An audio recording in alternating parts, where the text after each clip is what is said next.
pinaka-ipinga-ingatang sumpa, ang pinabuklod ng pagmamahalang di inaasahang mag-asawang turingan. Napakasaya diba kung iisipin mo talaga na wala nang ahadlang sa pagmamahala natin dalawa. Kaso sinusubok ng tadhana, para-parasan pa mga panalangin ko. Kung ilalayo ka sa piling ko, baka di ko kayanin lahat ng to. Kasi ikaw lang naman ang kulang para makumpleto pagkatao't buhay ko, para matupad na pangarap natin. Binuo, binuo, binuo.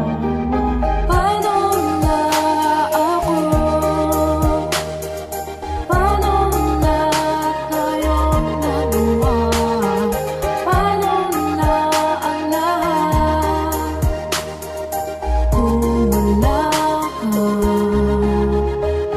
Oo, mahal na kita sa iksi ng panahon natin na magkakilala. Kahit maraming lumiligid-ligid, di ko gagawing ipagkaila ka. Pagmula kasi nang dumating ka, nangako na ako sa aking sarili na ang puso kong ito ay tanging sa'yo lamang mananatili. Pero lumipas sa mga taon, bakit tila nawalan ng gana? Humiling sa'yong magsimula tayong muli, lagi mong sagot sa'kin ay tsaka na. Masakit bang isipin pero puso ang lagi kong pinapagana.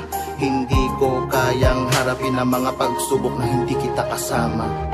Paano na ako?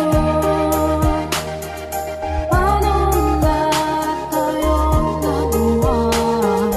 Paano na ang lahat kung wala ka?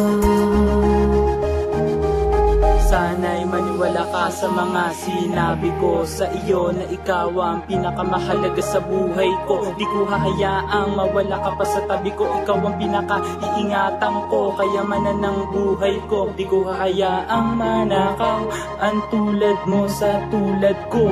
Tuparin natin ang mga pangarap at mga pangako natin binitawan sa isa't isa, nang sa ganon ay wala na sa atin ang masaktan. Alam ko namang mahal mo pa rin ako, bakit di natin hayaang tumibok muli ang mga puso at pag